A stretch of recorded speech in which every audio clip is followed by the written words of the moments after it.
They tore open their tent from the inside, ran barefoot into a freezing snowstorm, and were never seen alive again. What could make 9 experienced hikers flee in terror from their only shelter in the middle of the night? It started as just another missing person report. 9 hikers had gone silent in the northern mountains. No radio contact, no signal flares, nothing. They were expected back days ago, and their families were starting to panic. Search teams were sent out, trudging through deep snow, fighting winds that could slice through skin. No one was prepared for what they were about to find. After hours of scanning endless white hills, a rescue team spotted something, a torn, half-buried tent poking out of the snow. It looked shredded, as if slashed open from the inside.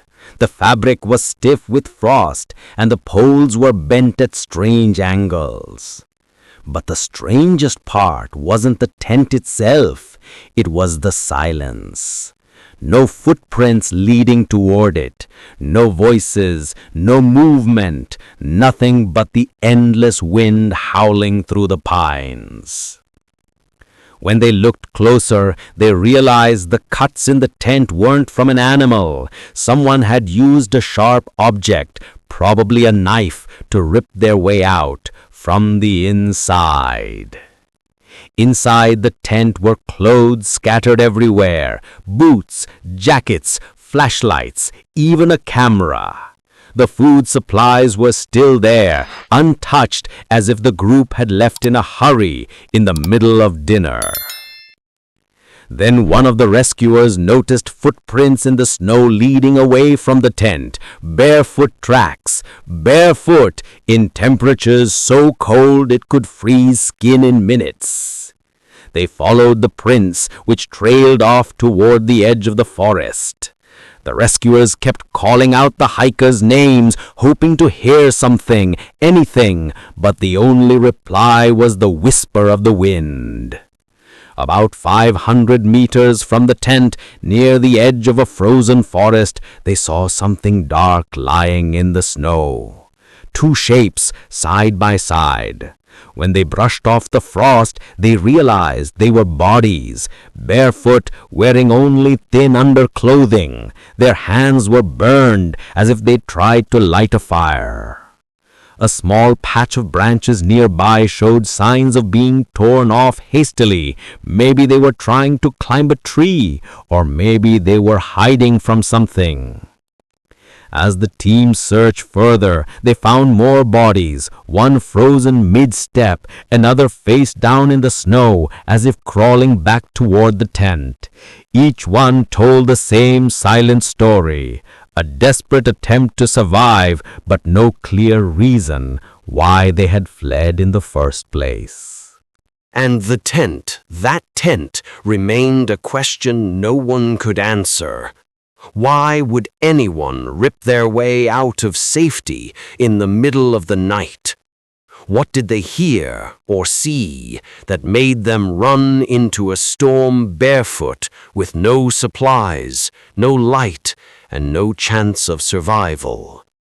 Whatever happened on that mountain, it made 9 people abandon every instinct of reason. And that's where the real nightmare began. Before they became a mystery whispered about for decades, they were just 9 ordinary people chasing adventure. They weren't reckless thrill seekers or unprepared hikers. They were experienced, smart, strong, and trained. Most of them were university students who loved the cold challenge of the mountains. The leader, a 23-year-old named Igor, had planned the trip carefully. Maps, gear, food, medical kits, everything was packed with precision. Each of them had their own reason for joining. For some, it was the love of the wild. For others, it was a test, a way to prove something to themselves. There was Zoya, always laughing, known for keeping everyone's spirits high even when the temperature dropped below freezing. Then there was Leonid, the quiet one, who carried a small notebook filled with sketches and weather notes. And Anton, who joked that nothing could scare him, not the wolves, not the storms, not even the endless nights in the snow. They were close friends, a tight circle bound by trust. They had done hikes before, faced freezing nights, brutal winds, and exhaustion, but nothing like this. The mountain they had chosen this time was different. Locals called it Holat, which, in the native tongue, meant Mountain of the Dead. They said it was cursed, a place where the wind carried strange sounds and compasses spun without reason. The hikers, of course, laughed it off. Legends were just stories, they thought. Their journey started full of energy and laughter. They took photos, sang around the campfire, and wrote cheerful notes in their journals. The snow was thick but manageable. The air was thin but clean. Everything seemed fine. Until, on the third night, the weather changed. The wind began to howl louder than before. Visibility dropped. They pitched their tent on a slope, intending to rest and wait out the storm. That night would be their last. In their final photos, you can still see the smiles. They had no idea that within hours, something would drive them into blind panic. Something that made them rip through their own tent, leave behind their gear, and vanish into the dark. The rescuers would later say it looked as if they had been chased, but by what? No one could explain. The mountain offered no clues, no tracks except their own. 9 bright lives frozen mid-story, and the only thing left behind was a trail of questions that would never truly be answered. No one truly knows what happened inside that tent, but based on the clues left behind, we can imagine how that night unfolded. The wind outside was brutal, the kind that screams through the valleys like a living thing. The temperature had dropped to nearly -30. Inside the tent, the group huddled close together, their breath forming small clouds in the dark. They'd eaten dinner not long before, bits of bread, canned meat, tea. Someone had written a note in their diary about how they were exhausted, but in good spirits. They were joking, singing softly, maybe trying to drown out the howling wind outside. Then something changed. Maybe it started with a sound, a strange low vibration cutting through the storm. Not thunder, not an avalanche, something else. One of them must have sat up, listening, then another, and soon all of them were awake, staring into the darkness beyond the thin fabric of the tent. The wind carried a noise that didn't belong, a deep, rhythmic pulse, a voice, a scream. No one could agree later on what it might have been, because no one survived to tell it. What we do know is that they panicked. Something drove them to tear through their own tent from the inside, not unzip it, not step out calmly. They cut their way out, ripping through fabric like it was burning them. They rushed into the night, barefoot, barely dressed. The snow stung their skin instantly, but they kept running, downhill toward the trees. Some fell, some turned back. One of them shouted for the others to stop, but they didn't. Whatever fear gripped them was stronger than logic, stronger than pain. When they reached the tree line, they tried to make a fire. You can almost picture their trembling hands trying to strike a match with frozen fingers. 2 of them didn't last long. Their bodies were found side by side next to the ashes of that tiny fire, as if they'd tried to protect each other until the very end. Others climbed a nearby cedar tree, maybe to look back toward the tent, maybe to hide. Branches were broken high up, too high for any normal climb in those conditions. Some believed they were trying to see what was chasing them. And then silence. No more signs of struggle, no tracks of an attacker, just the mountain swallowing every sound, every clue, every last heartbeat. Hours later, the storm covered everything, the tent, the torn fabric, the scattered gear. It all told a story of fear so raw it made even the most seasoned rescuers go quiet. Something happened that night, something powerful enough to shatter reason, and whatever it was, it left no trace. When the rescue team first reported what they'd found, no one wanted to believe them.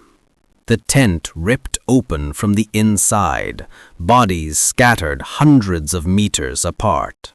Some barefoot, some half-dressed, all frozen in unnatural positions. It didn't make sense. Soon the investigation began, a mix of military, local police, and a few volunteers who couldn't stop asking why. They photographed everything, measured footprints, collected every scrap of fabric and bone they could find. But the more they looked, the less sense it made. The first 5 bodies were strange enough, signs of panic, hypothermia, and confusion. But when they found the last 4, buried under deep snow, things became even darker. These bodies had injuries no one could explain. Broken ribs, fractured skulls, yet no external wounds, as if the damage came from inside. One had her tongue missing. Another had burns, even though there'd been no fire. And traces of radiation, yes, radiation, were found on their clothes. It was as if every answer only led to another question. Investigators considered every possibility. Was it an avalanche? No, the slope was too gentle, and the tent still stood where it had been pitched. Was it animals? No signs of bites or claw marks. Could it have been other humans?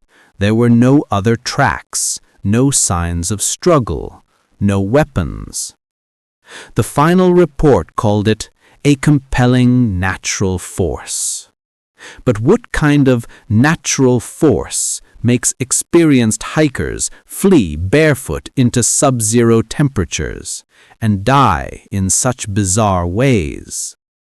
Behind closed doors, the investigators argued. Some believed they'd seen something that terrified them beyond reason. Others whispered about secret military tests, strange lights in the sky that locals claimed to have seen that same night. And a few thought it was something far worse, something not human at all. But the case was closed quietly. No suspects, no proof. Just a file stamped with words that meant nothing. No criminal negligence. Case dismissed. The families weren't convinced. They demanded answers, begged for them, but the truth was buried along with the bodies. The mountain was sealed off for years, the area labeled dangerous, forbidden, and still whispers spread. Hikers who passed through said the air there felt different, heavy, charged, like the mountain itself remembered what had happened. Some claimed to see flickering lights on the slopes at night. Others heard voices, carried by the wind, calling names that didn't belong to anyone living. Whatever the truth was, it stayed on that mountain, hidden under snow and silence, untouchable. After years of theories, reports, and reinvestigations, one question still hangs in the frozen air. What really happened on that mountain? Every explanation seems to make sense, until it doesn't. Some say it was panic, a sudden avalanche that made the hikers think the slope was collapsing. They fled, blinded by snow and fear, only to realize too late that they were safe all along.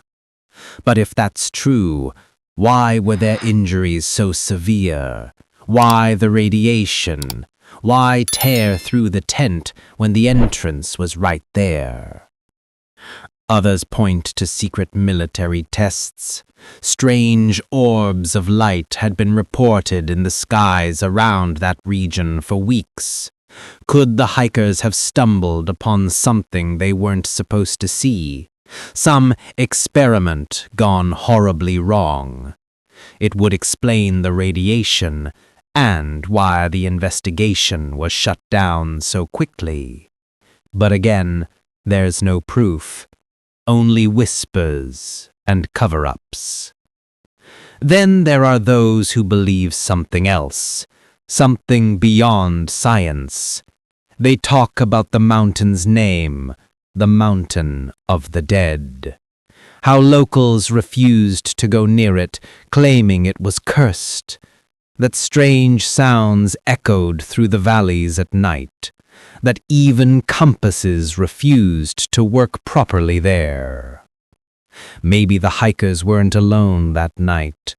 Maybe something ancient, something that belonged to that mountain long before they arrived, was disturbed.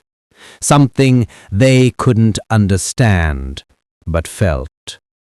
And once it woke, there was no escape. But here's the truth no one wants to admit. We might never know, and maybe we're not supposed to. Because what happened up there wasn't just about science or superstition, it was about fear itself. Raw, blinding fear. The kind that strips away logic, survival instincts, even reason. Whatever they saw, whatever they heard, it pushed 9 trained, rational people past the breaking point, into chaos, confusion, and death. That's the real horror of it. Not the supernatural, not the mystery, but the idea that the human mind, even at its strongest, can shatter in the face of the unknown. The snow still falls quietly over that mountain. The wind still howls the same way it did that night. And somewhere out there, beneath layers of ice and time, the truth sleeps, cold, buried, and untouched. Some mysteries refuse to fade. No matter how much time passes, they sit quietly in the corners of history, waiting. The hikers who fled their tent in terror have become more than a story. They've become a symbol of how fragile we really are when faced with something we can't explain. Maybe it was the mountain itself. Maybe it was something human, or something far beyond it. But whatever happened that night, it reminds us of one simple truth, that fear doesn't always need a name to destroy you. Every tent in every storm since then carries a shadow of that night. Every gust of wind over those icy peaks sounds just a little too familiar. And maybe, somewhere up there, when the wind is just right, you can still hear faint voices calling out for help that never came. If you've made it this far into the story, you're one of the few who can't look away from the unknown. And there are more mysteries out there waiting to be uncovered. Thanks for watching. If you enjoyed this video, hit that like button, subscribe, and ring the bell for more. Let me know your thoughts in the comments. I'd love to hear from you. See you in the next one. Bye for now.